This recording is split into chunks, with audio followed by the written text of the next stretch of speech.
HeartMath Institute has discovered the heart and brain maintain a continuous two-way dialogue, each influencing the other's functioning. Although it is not well known, the heart sends far more information to the brain than the brain sends to the heart, and the signals the heart sends to the brain can influence perception, emotional processing, and higher cognitive functions.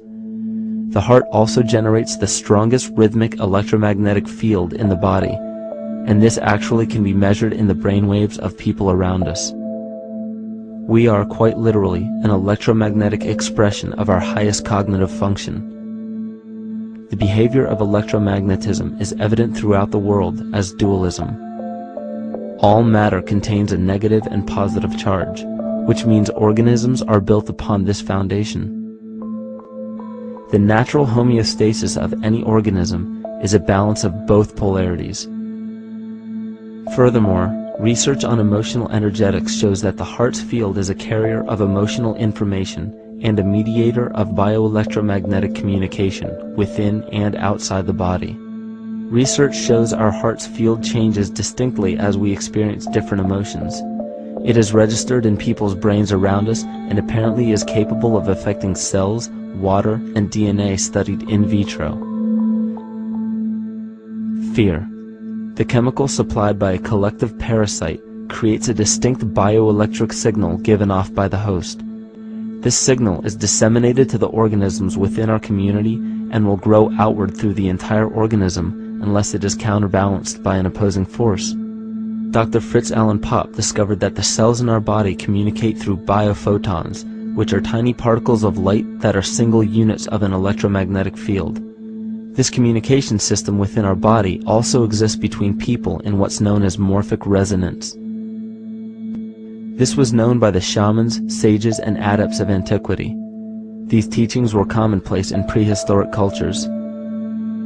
It wasn't by sheer chance that artistic expression and rituals were the cornerstone of every ancient civilization. Art was used as a personal method to exercise the shadow content of the psyche and introduce it to the conscious mind. This was very literally viewed as psychic therapy. Ritual was based around astrological dates. As we've learned, the study of the stars and planets reflect our own astropsychology.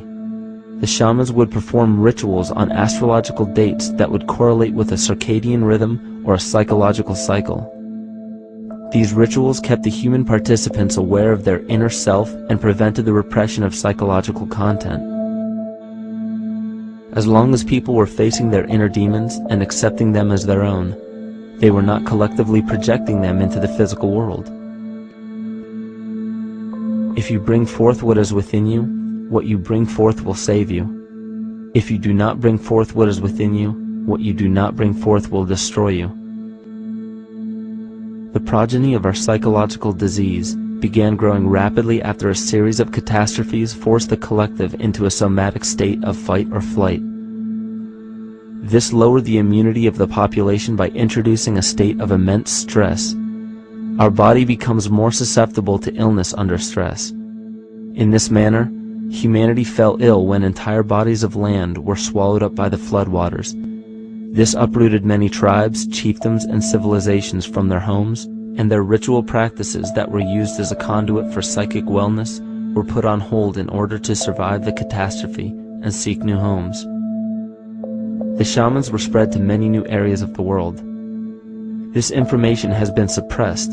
We are made to believe that advanced civilizations such as ancient Egypt and the Mayans of Mesoamerica came about with no prior rudimentary remnants or evidence of evolving intellectual artifacts to bring them to their peak. We are meant to believe that their incredible knowledge of mathematics, astrology, agriculture, economy, polity, and architecture came out of nowhere. This leads many researchers today to the understanding that the origins of these civilizations have been suppressed. Not surprisingly, the force that has guided the suppression of this knowledge comes from the exact bloodline of the political and religious leaders stated previously. These are some of the notable book burnings and suppression of important texts in our history.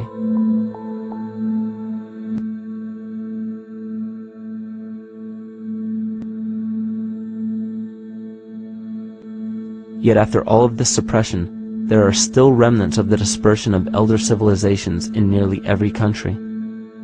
There is tremendous evidence of ancient cultures visiting North America long before the conventional belief of European colonization. Barry Fell states in his book America BC, there are ancient inscriptions now being reported from nearly all parts of the United States, Canada, and Latin America, written in various European and Mediterranean languages in alphabets that date from 2,500 years ago.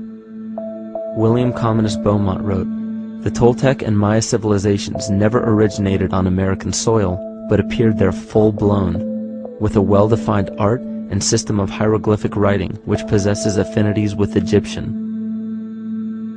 It is found that there are thousands of prehistoric sites across New England and several other northern states showing inscriptions, carvings, and mounds created by Druidic mariners as far back as 800 BC. To suppress this information further, it was not only imperative for the bloodline to burn the documented texts containing true historical information, but to wipe out the cultures that derived from these ancient shamans. The most devastating genocide ever endured was and still is the annihilation of shamanic tribes. We've lost our traditional roots and don't know about ritual. The dragon dances and the ghost dances of the Native American Indians, what do you think that was all about? All the shamans of the world, when they do their rituals, they're doing that. Their work, harmonically through dances, is to strengthen the immune system of the earth. But they've been all murdered. So that was why in the 17th century, exactly the same period I'm talking about, there was an all-out agenda that when you come across indigenous people, you annihilate them. Columbus was sent on his expedition along with agents of the crown to disrupt the lives of the natives and seize mineral resources. He visited every island in the Caribbean, depleting the gold and taking as many slaves of the native Taino tribe as possible. 5 million natives were murdered within 3 years, according to Leah Trabeck. Within 15 years, the Arawak tribe of 250,000 was completely wiped out.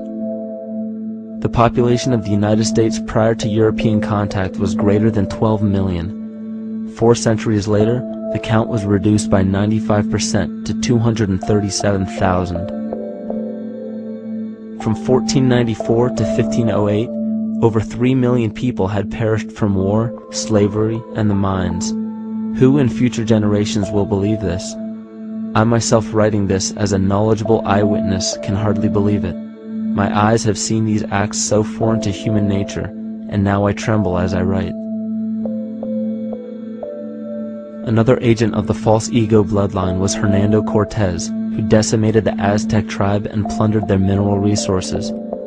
This again was the case through Cortez's second cousin, Francisco Pizarro, who conquered the Incan Empire in Peru.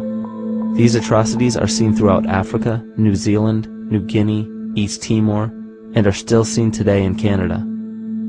This was a deliberate attempt to bury any surviving remnants of the ancient world and our true history.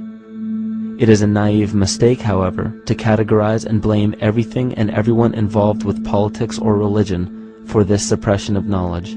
It is only natural for people to crave spiritual understanding when there are so many manufactured missing links and perversions in the spiritual texts today. And due to this void of spiritual wisdom, honest and moral people who are simply trying to understand their place in this world become the prime consumer market for those who wish to exploit this vulnerability. To have enough power to run our own lives, basically. If we look at the New Age movement, for instance, which is another kind of trap in all of this, where people might end up actually. They're looking for something so bad that they're taking all these things that are handed to us or to them, but it's not really based on any real understanding. It's still kind of coming from a religious type of perspective. People are genuinely seeking something new. They're genuinely seeking a new type of spirituality, or to better themselves, or to change something, but this is being hijacked. And what they actually do is that they lead you into another type of group mentality or New Age religion, whatever it is, and people still are not able to kind of really break free from that and follow their own journey or their own path, which I think is very important in all of this.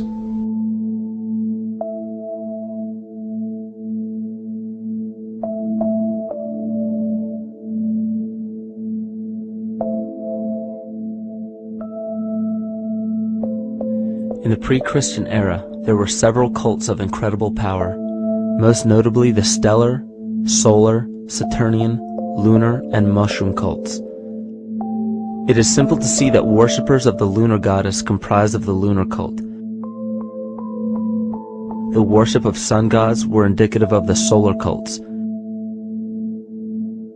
The Saturnian cult, which consisted of Phoenicians and Canaanites, worshipped El or Eli.